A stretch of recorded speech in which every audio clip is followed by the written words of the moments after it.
Ok, ben, merci beaucoup de m'avoir invité à nouveau. En gros, ce que je vais faire, c'est donner la fin de ce que je n'ai pas pu donner en octobre. Et puis, je vais vous donner la quatrième partie qui est sur la prise de décision collective. Et je vais vous expliquer un outil qui s'appelle Multi-Criteria Decision Analysis. Ce sera un peu technique, mais l'idée, ce n'est pas que vous focalisez sur la technique, mais plutôt sur l'approche et l'idée en fait que j'essaie de vous transmettre. So yeah, the idea is to break down the session in 3 parts. I suggest to talk for about half an hour, and then we can have a discussion on how to apply what I presented to your situation, and then I will suggest an exercise for you to think a bit about your situation and how to use this tool. So you might remember last time I showed you this diagram where I kind of tried to portray the relationship between the realm of factors that influence policymaking and how policymaking influences the world. And this is basically generally our focus. How can basically XR influence political institutions for a better world, and what are the tactics that you can use to do so? And we actually zoomed in this rectangle, and then we had 4 parts. The first one was on understanding policymaking processes, which we covered at length. Then the tactics to influence policymaking. Now you have 2 videos to watch on this.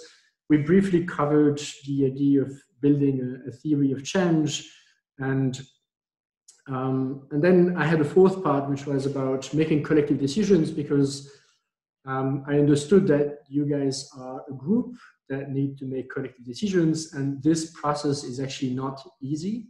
And there's actually some tools and some insights that I think could be valuable for you.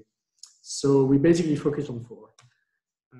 And we will not talk about collective decision making at large. We will actually focus on one specific tool, which is MCDA, Multi-Criteria Decision Analysis. And before I present you the tool, I will just give you some background. So if you remember last time, I used the analogy of chess, where understanding policymaking was kind of understanding how people play chess and which strategies they use, and how the game works. And then we covered tactics, which is basically you play in the first person and you need to beat very experienced players. So you need to play with them. And this is like a difficult work for which you need to train and for which you need to practice. And once you have tactics, you still need to make decisions. And actually, when you need to make decisions as a group, it looks like a bit like this. It's kind of like if you need to play chess as a group, which means that you have different people that have different perspectives, that see the game differently, that anticipate different moves, that have different strategies, that have a different level of experience, that have different intuitions, different cognitive styles, and etc. And chess is a pretty predictable game. And you can already imagine how difficult this is if you guys are 5, 10, or 15 people trying to decide which move to do in a chess game. But it's a double-edged sword, because the research in psychology also shows that the decisions that are made by groups tend to be better if those groups are actually good at making decisions. If they are not good at making decisions, the decisions those groups make are more often suboptimal. So that just like is an argument to try to think about how to make collective decisions. And yeah, how to do that? We can either kind of go with our intuitions and trust that the process will go well and that we are all well intended.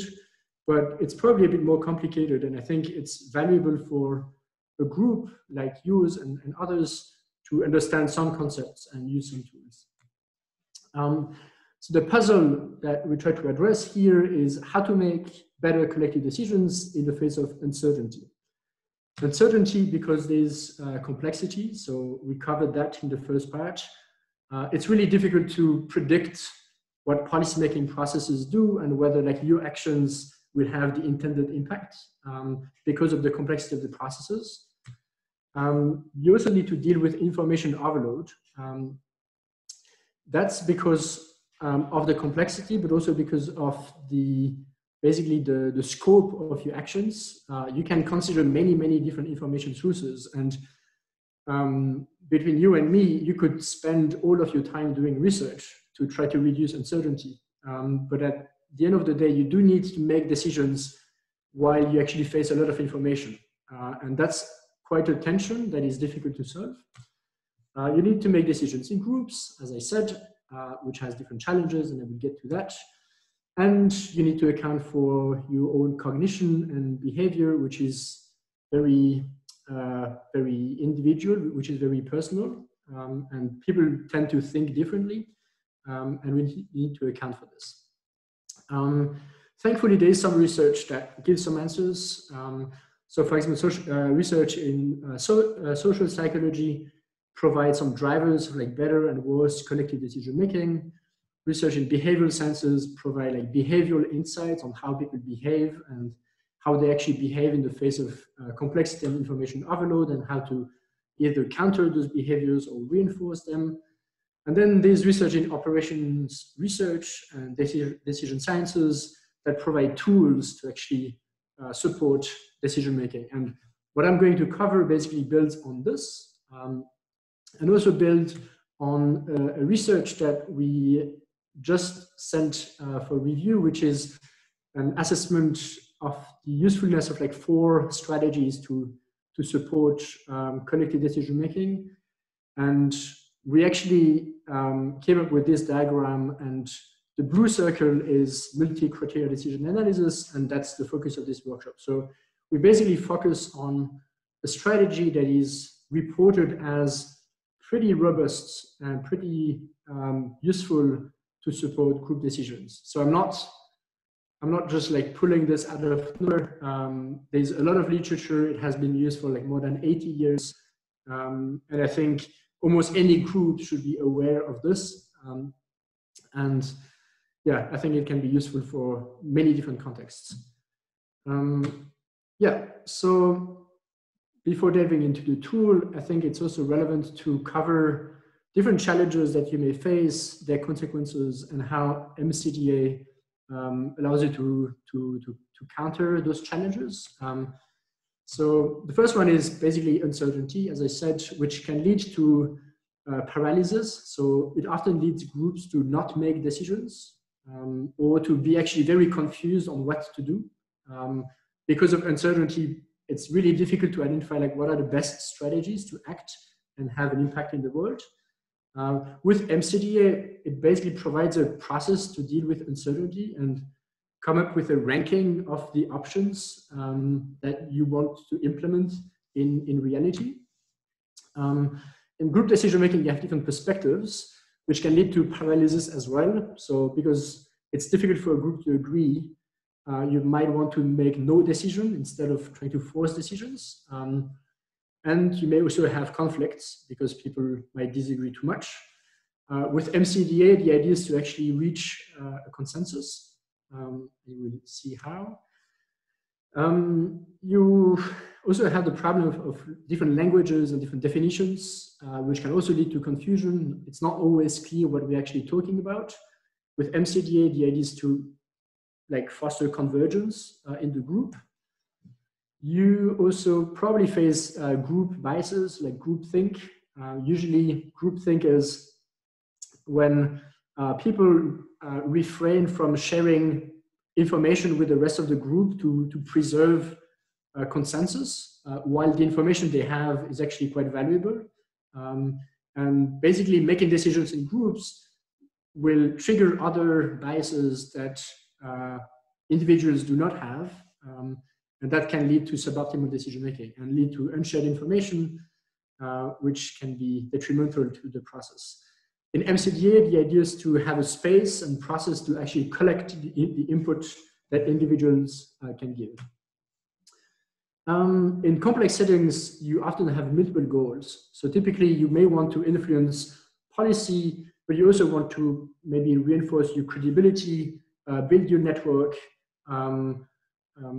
maybe build cohesion within your group. You may want to acquire resources, and you may want to build capacity for like further actions. And those are different goals that may be in conflict. And that can lead to confusion because sometimes we do not really know which goals we're actually working towards, or we might actually omit different goals, or it can lead to backfire effects. Like if we omit a goal and we do an action, then the action might be detrimental to a goal that we forgot. And with MCDA, the idea is to optimize on a large set of goals. The correlate of that is that you have multiple options. So there's almost like an unlimited amount of options you can use to influence policy. And it's not always clear what the option space is. And again, you face information overload. So like you may have too many options that you don't really know how to deal with. And with MCDA, the idea is to have an overview of the option space and then filter which ones are actually valuable and which ones maybe less. And then lastly, almost all groups face resource scarcity, which means that not all options can be selected, and which basically forces prioritization. And prioritization without a process can be extremely difficult, and MCDA is essentially a prioritization process. So this is basically an overview of why I recommend to be aware of this table, but also the tool. But you will tell me that, yeah, but the tool cannot be used just like that, and you're absolutely right. The tool actually requires a mindset, and I think I have two mindsets that I want you to be aware of. The first one is the mindset of prioritization. And it's kind of like something you need to encode in your mind and in your group, which is the intentional process of selecting the best options. Because you don't have unlimited resources, you do need to select, and you kind of need to commit to selecting what is best. And I think it is valuable to align a group on this goal. And then the second mindset is explicitness. In group discussions, there can be a lot of goals or opinions or ideas that are very implicit, that people do not share.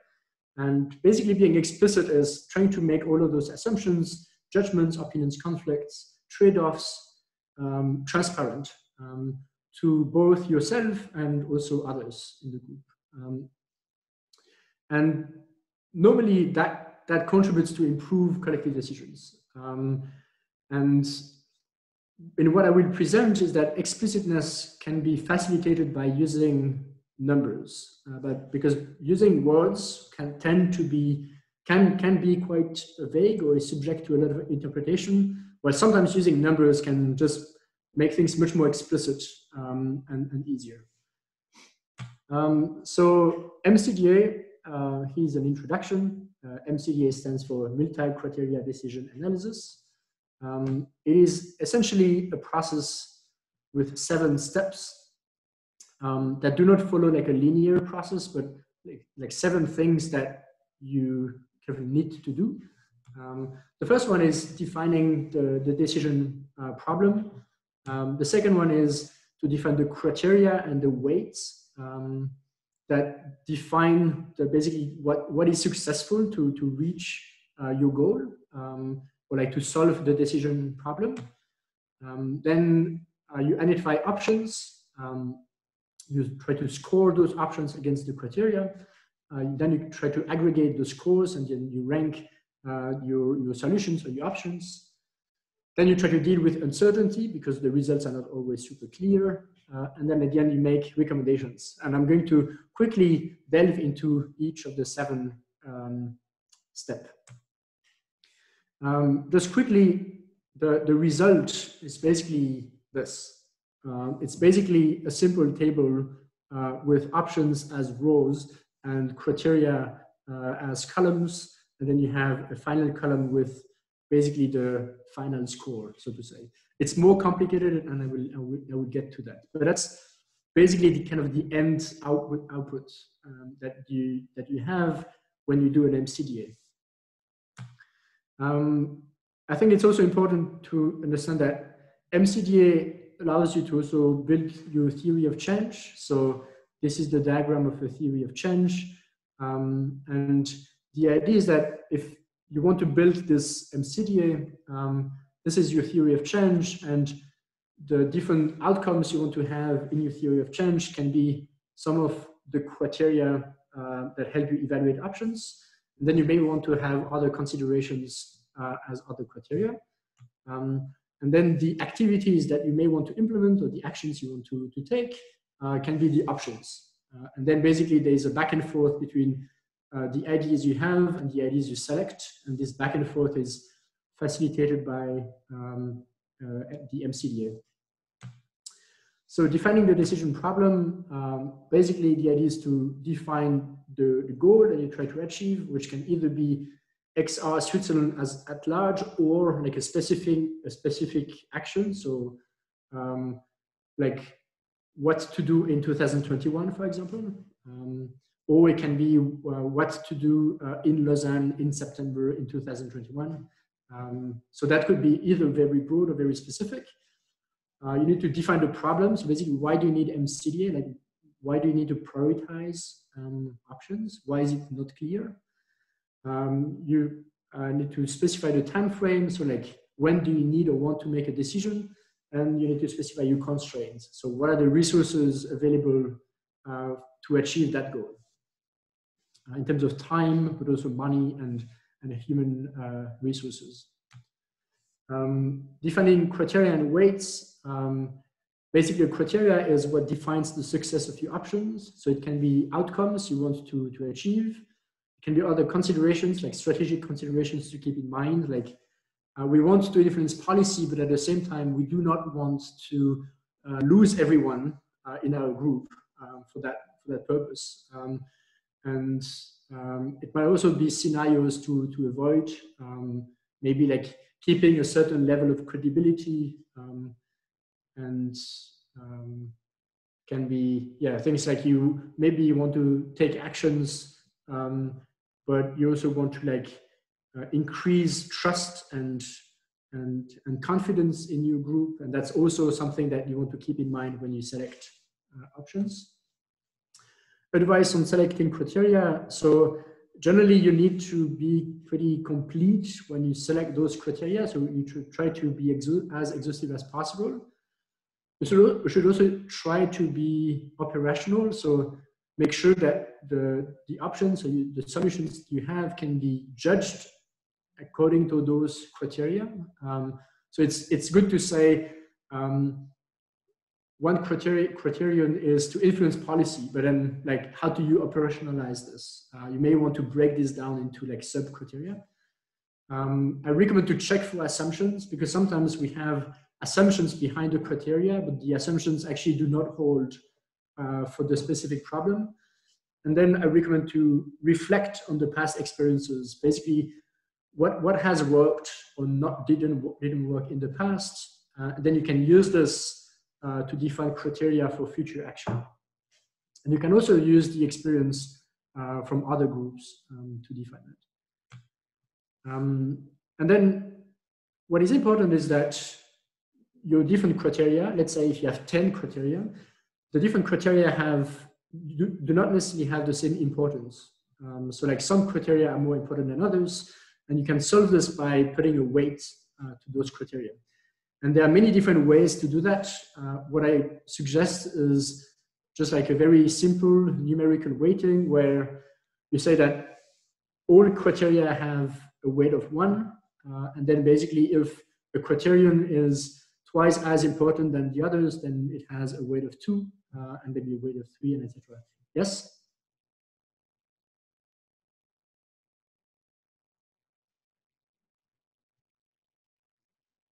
You mute, I think.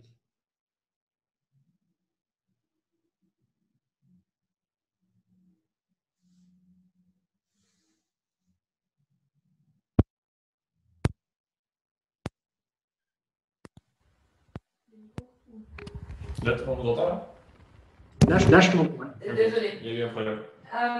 But this depends on how many criteria you have, right? Because if a criterion is twice as important as the baseline, then you weight 2.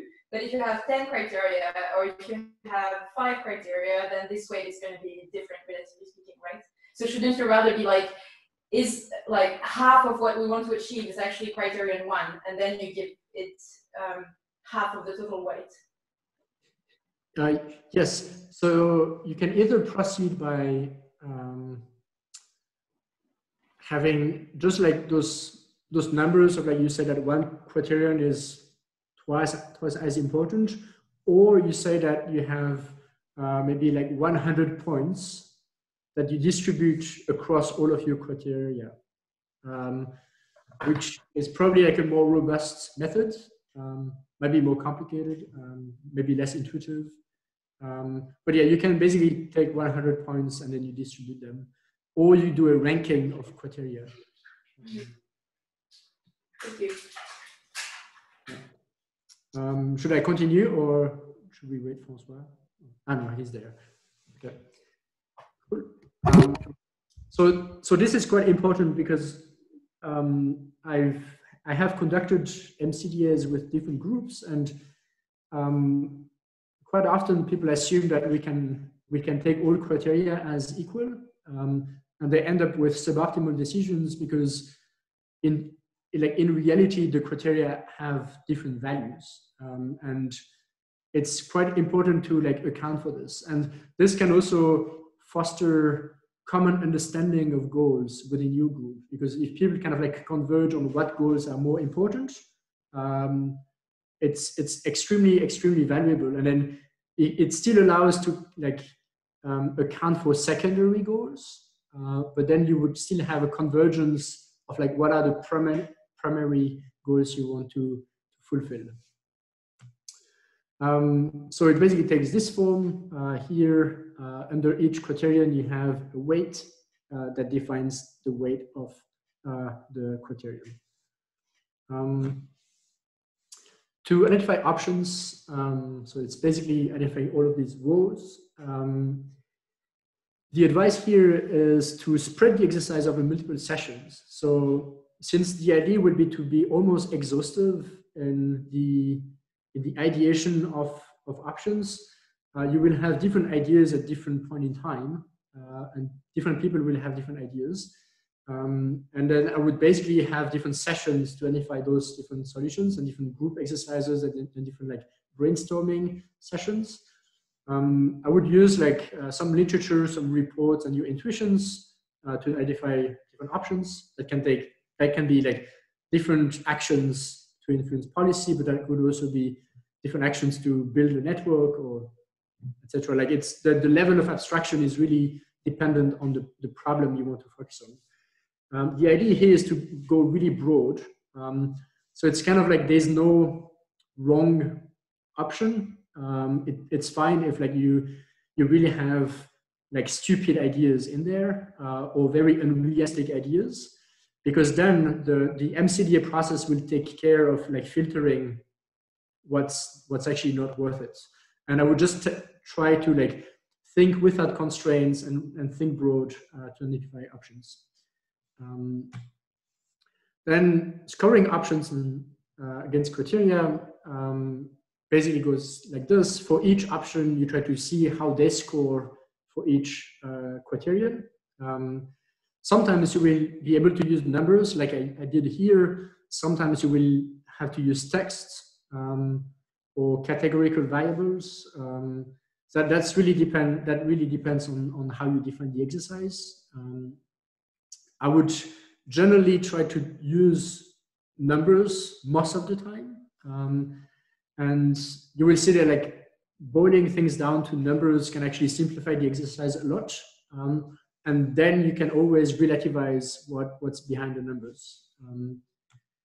And doing this exercise will basically allow you to identify knowledge gaps, because if you cannot know how an option scores on a certain goal, that means that there's something lacking in your understanding of the process, which will definitely happen, but will speed up basically your understanding of what you need to know, which is why it's like quite useful. Then you need to make like judgment calls based on your best guesses. Very often you need to put scores while you actually don't exactly know which score to put. You can use surveys to aggregate group scores. And I would also conduct the evaluation over like multiple sessions, because since you need to use judgment, your judgment might change over time, or you might be in a good day or in a bad day. And just to be more robust, I would spread the exercise over like some time and not do that in 3 hours.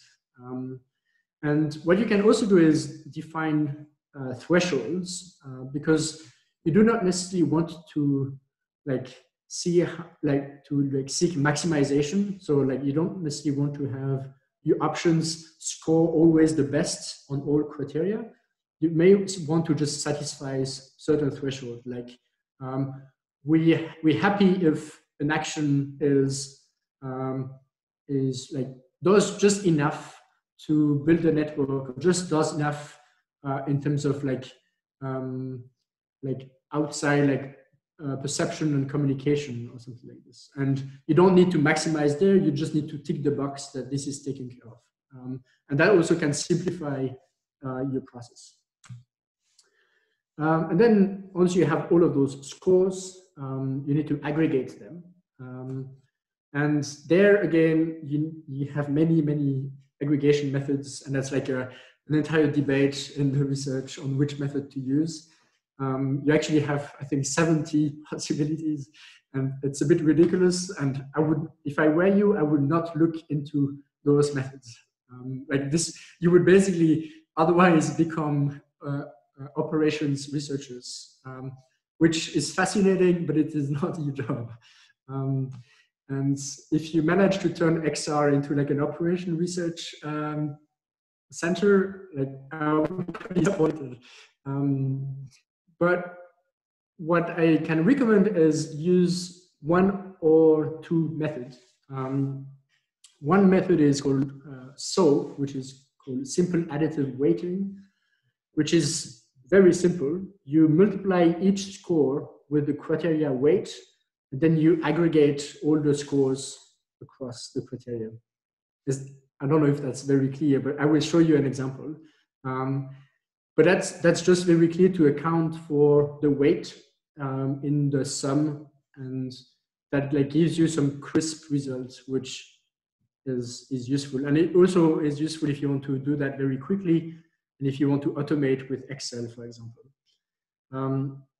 You can use something else called Topsys. I don't think you should do that, but I think the thinking behind this aggregation method is interesting, because it's a method that allows you to identify the options that are closest to the best possible option and the farthest from the worst possible option. And that basically allows you to avoid really bad scenarios and converge towards like what's possibly best.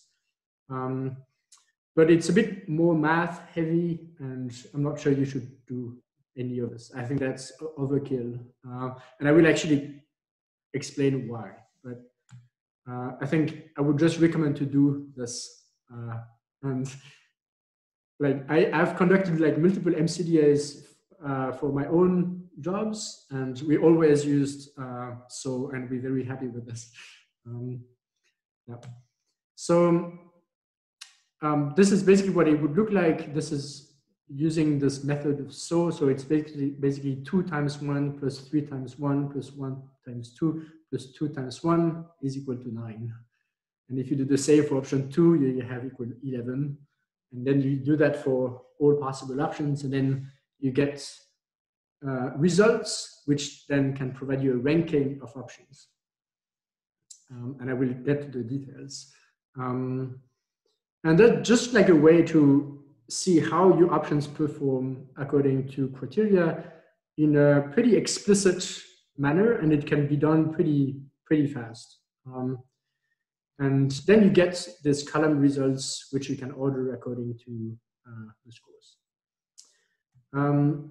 The thing is that the results you get will be uncertain. So it will be a function of the quality of the information you have on your options and on your criteria and on your scores. It depends on like the validity of the assumptions behind the criteria. So if you have like criteria that are completely unrealistic for your situation or your context, then like your results might actually be much more uncertain. And then if you, for example, omitted criteria or options, and that you were not exhaustive, then you may have forgotten options or criteria that would change the results. And that's why you need to do like a good job at defining really what defines success and what are possible options. And then you also need to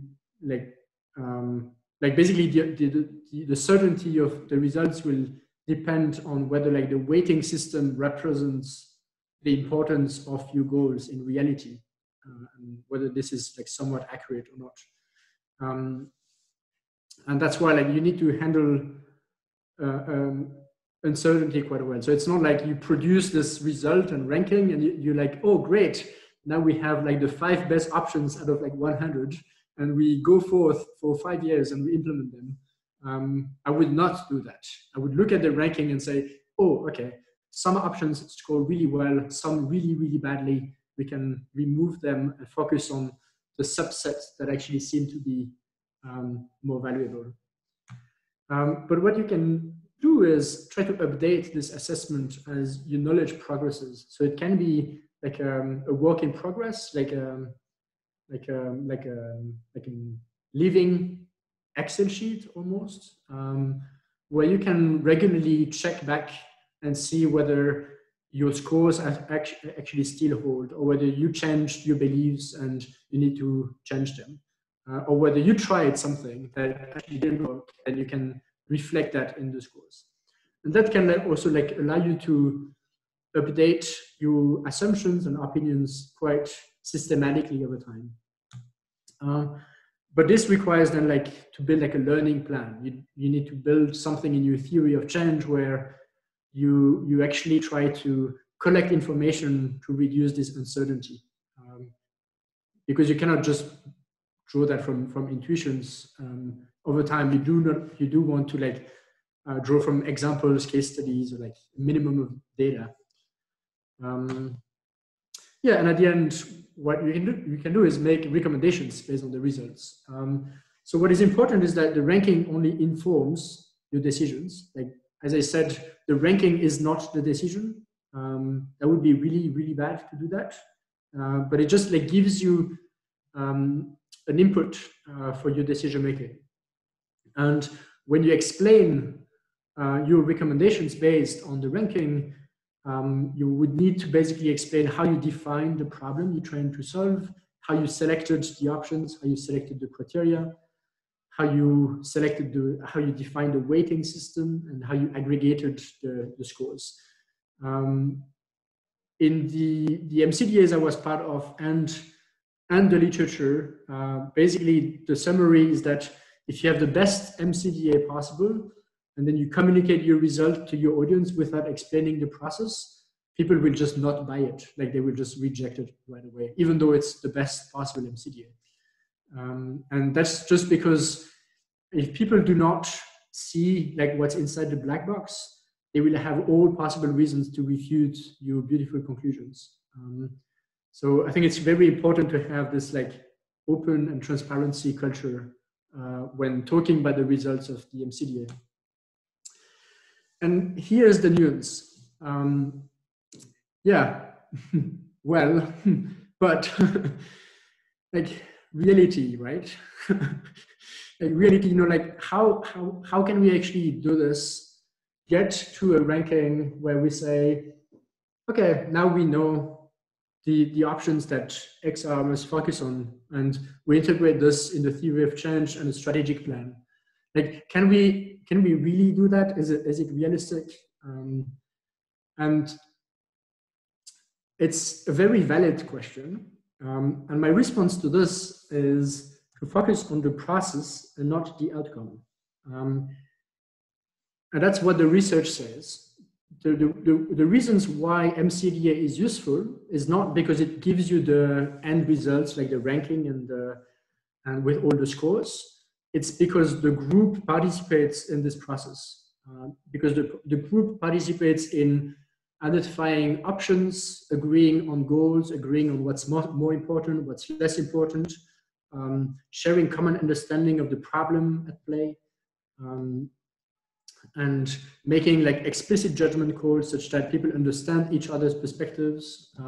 This is where the process is actually valuable and where it actually strengthens your decision making. And it is important to question the end result, but I think if you implement a process like this or something similar, what you really get is just like a group that is better able to communicate and agree on like what's possibly best to do. So that would be my response to the question. And to go in more details, like the value of the process, so you can foster like prioritization and explicitness as mindsets in your group. You can expand your option space. So like when you face complexity, sometimes you may have like a narrow view on what's possible. And this process allows you to basically expand what's possible, such that you do not necessarily forget options. And it fosters, as I said, mutual and common understanding. And then lastly, just something that is, I think, quite valuable is that after like an MCDA process, you will have some sort of like best guesses of what's useful. And those are some sort of like hypotheses that you test then, because then you will follow up on those results and see whether it works. And then you will be able to see whether it works or not, and you can update your strategy based on that. If you start your strategy without like explicit hypotheses, then you don't really know how to test what works and what doesn't. And this process helps you to do that. And then again, this table that specifies why MCDA can be particularly useful for group decision making. And a summary of all of this, in maybe more simple terms, the idea is to agree on goals and their relative importance and try to be exhaustive, to brainstorm options and go broad, and then make do evaluations and make judgment calls on how those options actually perform according to those criteria. And once you've done that, you can analyze the results, so you can see, okay, what comes up, and see whether this is actually even interesting. And you can integrate the outcome into your theory of change. And you can also identify the knowledge gaps and maybe conflicts, because you may see that the three best options actually cannot be implemented at the same time, which means that you still need to solve like a few things, like maybe defining other goals that you forgot, or try to reduce uncertainty on something. And basically, once you've done those two things, you can go forth and reduce uncertainty. And over 5 or 10 years, that's what I expect you to do, honestly. You will have actions and you will have impact, but over time, you will get more and more precise on what works and what is valuable to do in the world. And that's reduction of uncertainty. And I guess that's like one way to go about playing chess as a group, which is pretty difficult, but if you try to optimize your group decision-making processes, you can probably be pretty good at this game.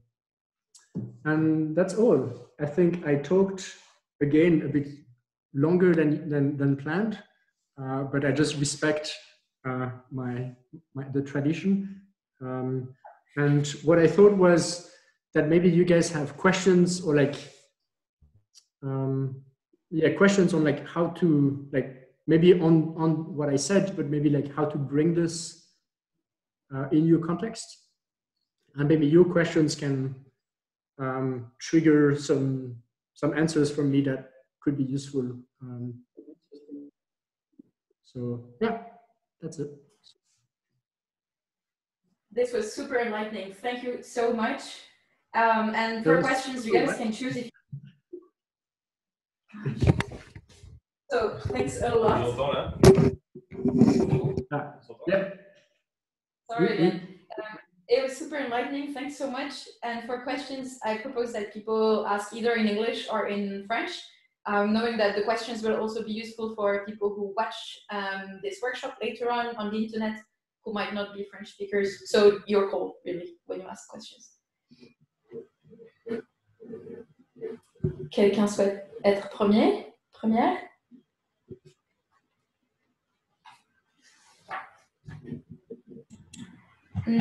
Okay, maybe I'll start with the more outcome-oriented question. Like it's not XR yet.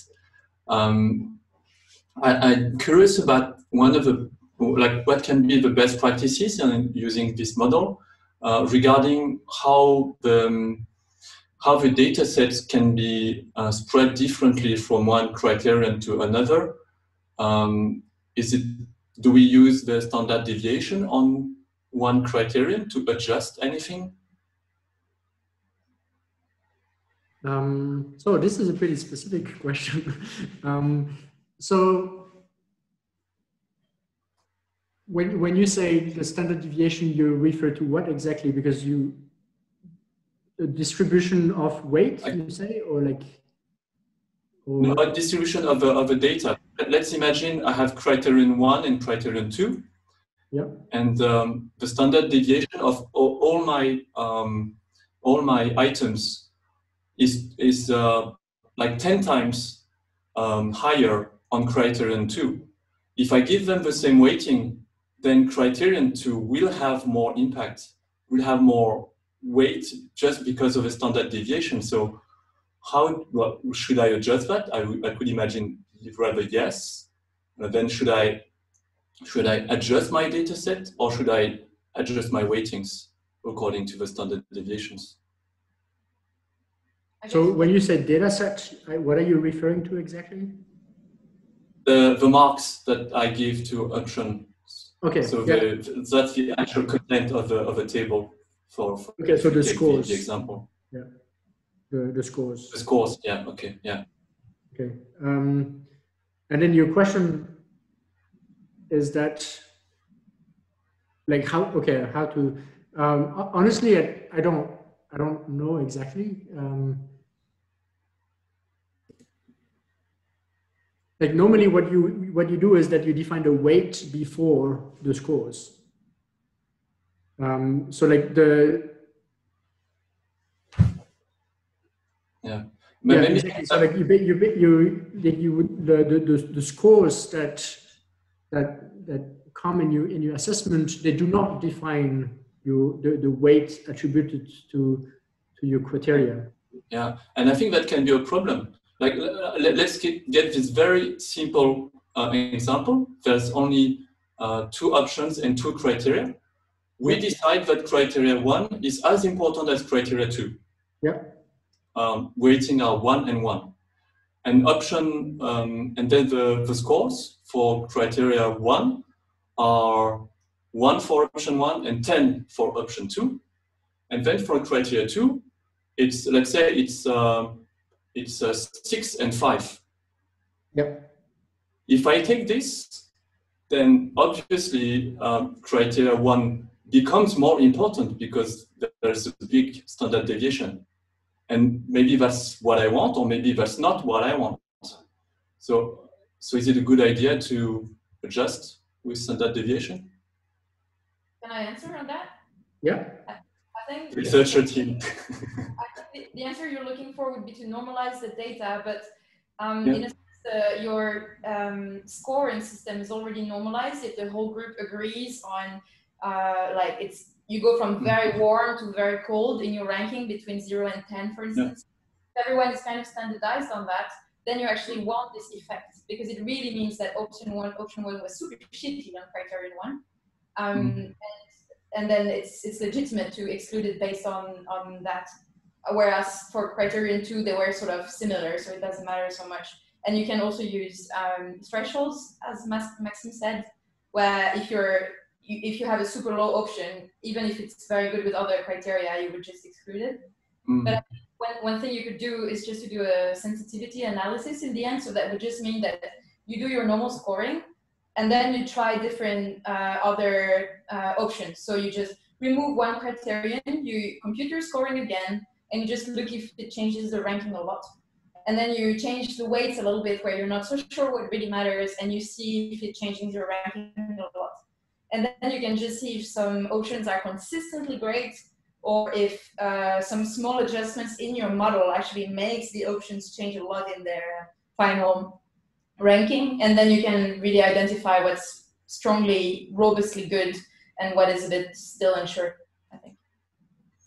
Yeah, exactly. You're absolutely right. So I didn't want to go into this because like then it becomes pretty technical, and I don't know how useful this is. But indeed, since you will have possibly different weighting or different aggregation methods, what I would generally recommend is to test different methods, and then you can see whether like your ranking is consistent or not throughout. And then with that, you can over time have like a robust result.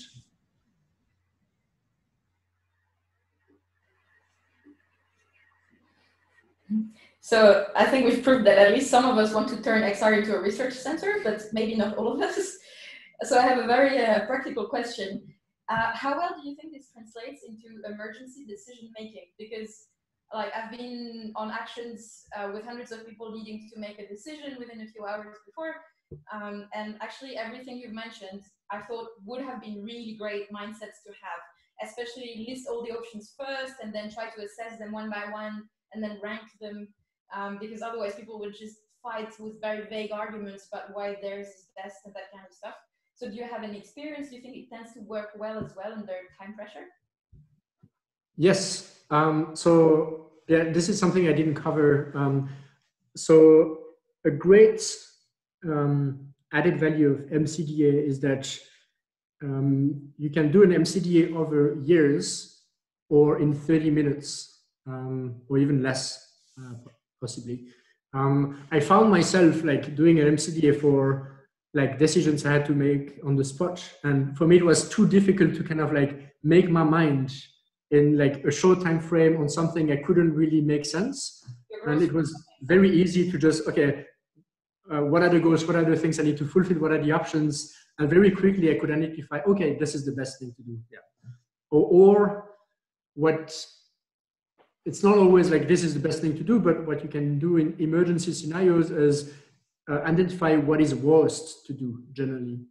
And then at least you do not commit the huge mistakes. And it's completely feasible, I think. I mean, you can do this. I think the tricky part is always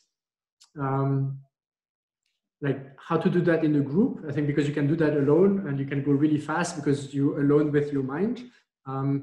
But if you're in a group and you want to do that in an emergency scenario, you kind of like need the group to understand a bit what's going on, right? So you need a shared understanding of some of the process at least.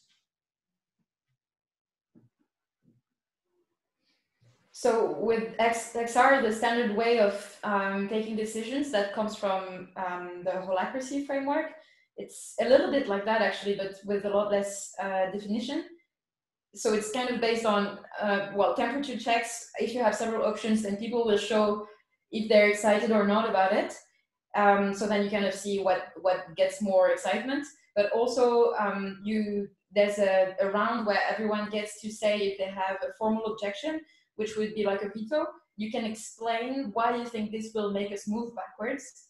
And then you have to answer a few more questions like, Is it, you know it's going to happen, or you think it's going to happen? So if you just think it's going to happen, do you have evidence or do you not have evidence, and we have to look for it? And the last question is it safe enough to try and reassess in, say, 2 months and see if we have to stop doing this? And then if it's safe enough to try, then you can proceed. And with this procedure, the goal is just to keep moving and to have at least mediocre options. Like, they can be great, but at least they will never be lower than mediocre. They'll never be disastrous because we've been through this. Yeah. That seems really good.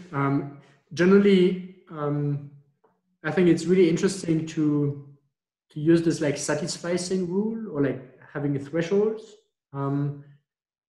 because that can simplify a lot by filtering everything that doesn't pass thresholds, and also cultivates a mindset that you do not need to maximize on everything.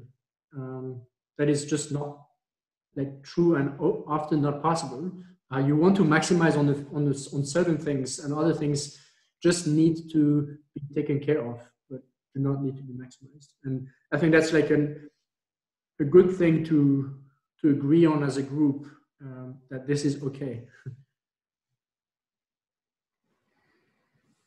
Moi, j'avais une question un peu juste pratique, peut-être j'ai pas trop bien pigé, mais quand on a par exemple un ranking de 1 sur une option et de 10 sur la deuxième option, le 1, ça veut pas dire que c'est mauvais, mais ça veut dire que c'est un peu bien. Donc, est-ce que c'est possible de mettre des chiffres négatifs ou pas? Oui, c'est possible d'avoir des chiffres négatifs. Et en fait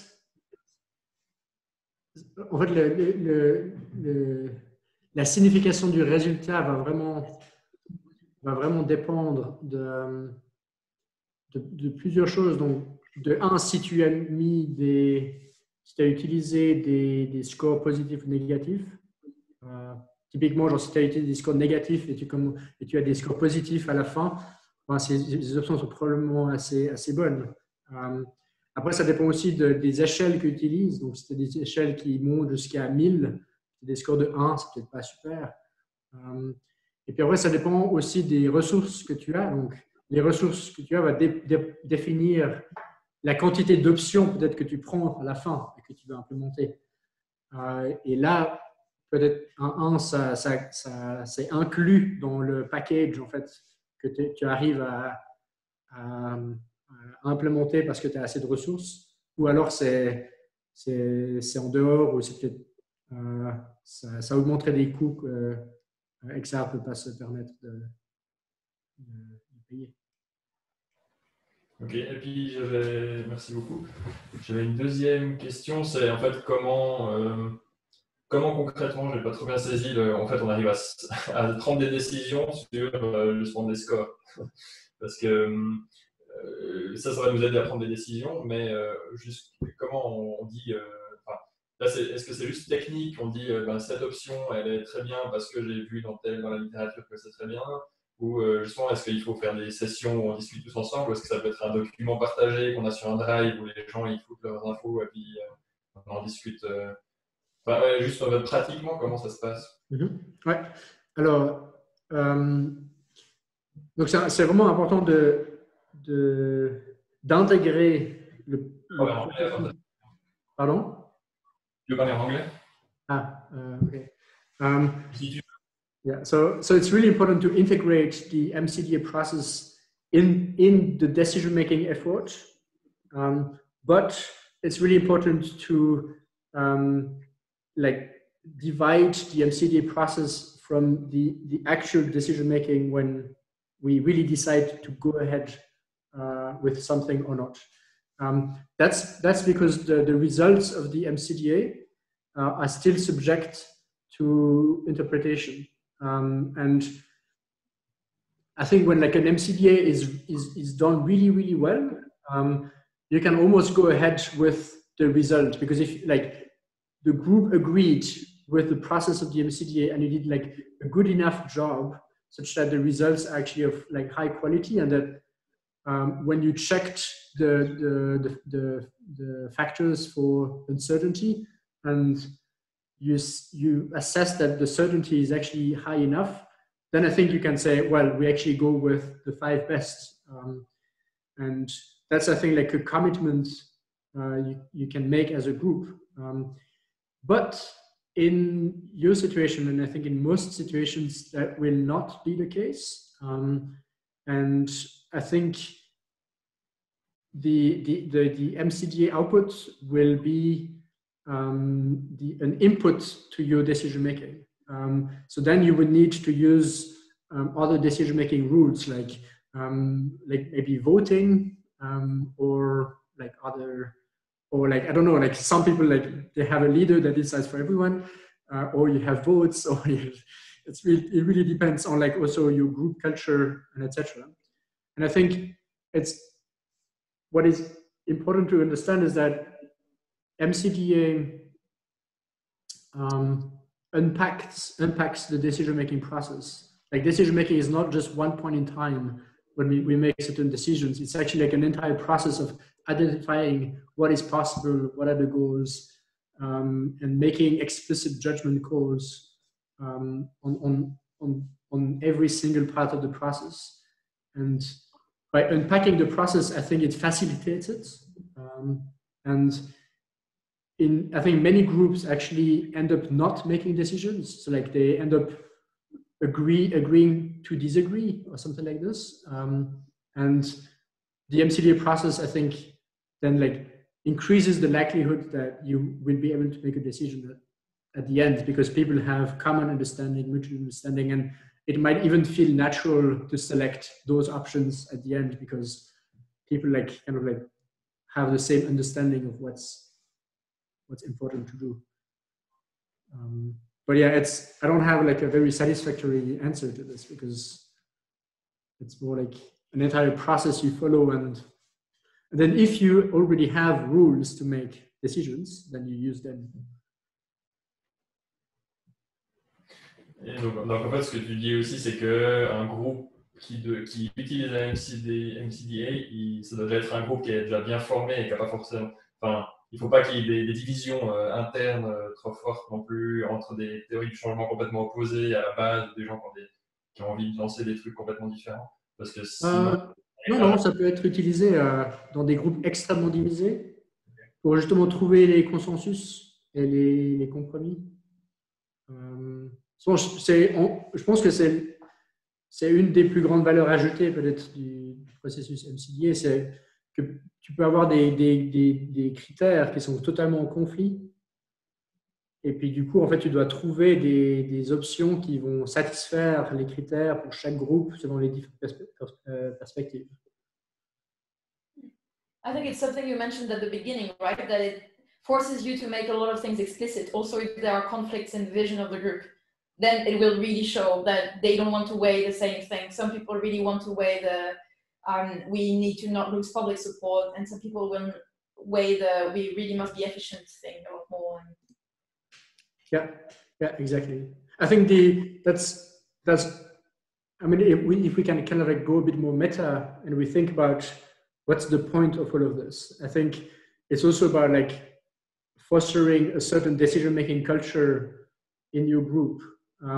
Like what are the norms that you want to reinforce? And for example, being explicit about what you think is, I think, like an extremely important norm in groups, because if you do not have this, then you may have information asymmetries, or you may have groupthink, or you may have conflicts. And all of those things are basically reasons for friction that prevents decision making. I think it would be a really beautiful way to make conflicts within XR more apparent and more pacified. Like for instance, in the UK, it happened several times that a group of activists wanted to do an action that was seen as too risky by others. For instance, the Heathrow pause. So some people wanted to fly drones really low in a way that was not dangerous whatsoever to planes, but that would prevent the airport from operating because of regulations. And some other groups, especially XR Youth in the UK, they really opposed this, and they even went to occupy XR UK's headquarters or something to protest this. But it's really important that it's really interesting that here you can just say that they weighed safety at all times and not appearing extreme a lot more than these other activists that weighted the let's do something super impactful. Like I think it has scope for, because you make these things explicit, then people don't have to really fight over it in the same way. Then you can also decide to part ways and have different movements doing different things according to these things that you've identified. Yep. Which they did eventually, because they didn't do the pause under XR, but under. Yep. Yeah, exactly. And yeah, exactly. And then you can find, for example, not only conflicts between criteria, but you can also find conflicts between options. So for example, some actions might not be possible if you do other actions at the same time. And that then like informs maybe like your strategy or like the sequencing of your actions. And yeah.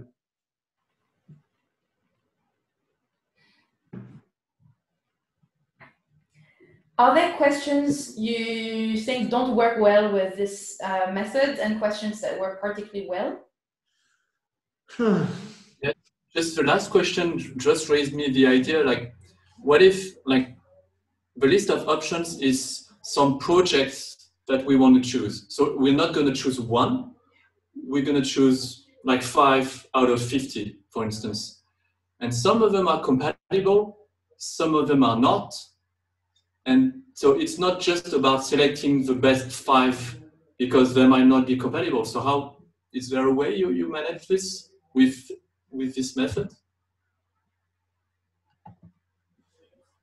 Yeah. So you basically, so this is why like you cannot just take the ranking as such, especially if you go fast, because your scores will not reflect the conflicts. But for example, you could add something like, you can add a criterion which is in conflict with others, and then you say yes or no, and then you may have like all options that are in conflict with others that are flagged, and then you need to assess them differently. And that like just like a way to pretty quickly identify the ones that you need to like look at maybe like a bit differently. And then there will be probably many options that do not conflict with others. And what you can do as well is, which can be quite a lot of work. I'm not sure if like that really depends on the scope of the problem, but you could try to have like a matrix with all options in rows and all options in columns, and you assess the relationship between all of them, and you can identify whether like some options reinforce others, and maybe some options are detrimental to others, or maybe there's no effect, and that could potentially also allow you to identify multipliers, so maybe options that reinforce many others, so it's good to do it, or options that might be like really, really powerful on paper, but it is detrimental to your 4 other best options, and you may want to avoid this one because the negative effect it has on the others is too big. Then it like allows you to deal with this kind of difficult trade-off. And it's then visual, which is quite nice, because talking about all of this is quite a nightmare, because you have all of these like relationships, and what I just described can take 2 sheets in an Excel document. So.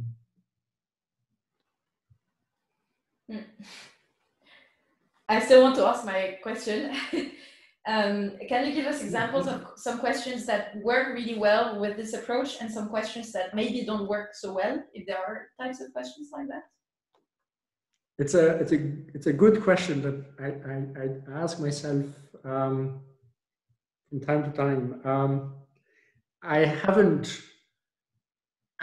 come across a problem that was not possible to tackle with MCDA yet. So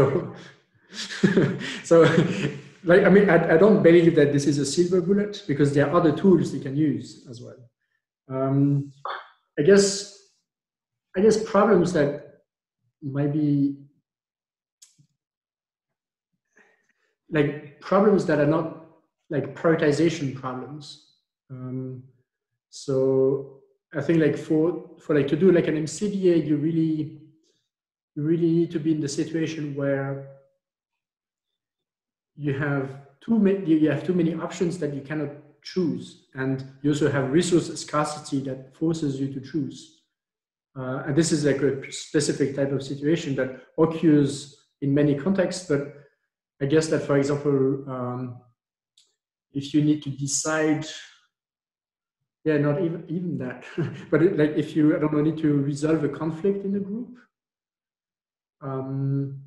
I guess like you should probably not do an MCDA. Like you should probably like try other tools, but you can think about it as an MCDA problem. Like you could try to see, okay, what maybe you have a conflict in the group and you want to use maybe like a discussion method that will solve the conflict, and the discussion methods can be your different options, and the goals can be maybe the preferences of the different people in the group, and maybe whether like you know the method to actually use it well. So even this is kind of like an MCDA problem.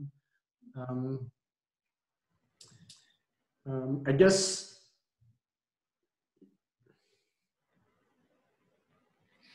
guess what is probably, yeah, maybe,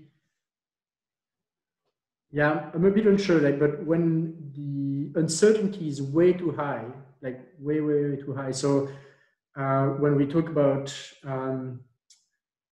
like unknown unknowns, so when like you don't even know what you don't know. Because quite often, I think in MCDA, you identify things you don't know, but at least you know that this is something that you can do research on, or you can try to solve. But sometimes the situation is so complex that you just don't know what are the forces that go against you, or that may like influence your outcomes, and then it's like too difficult to be exhaustive in the goals and the options.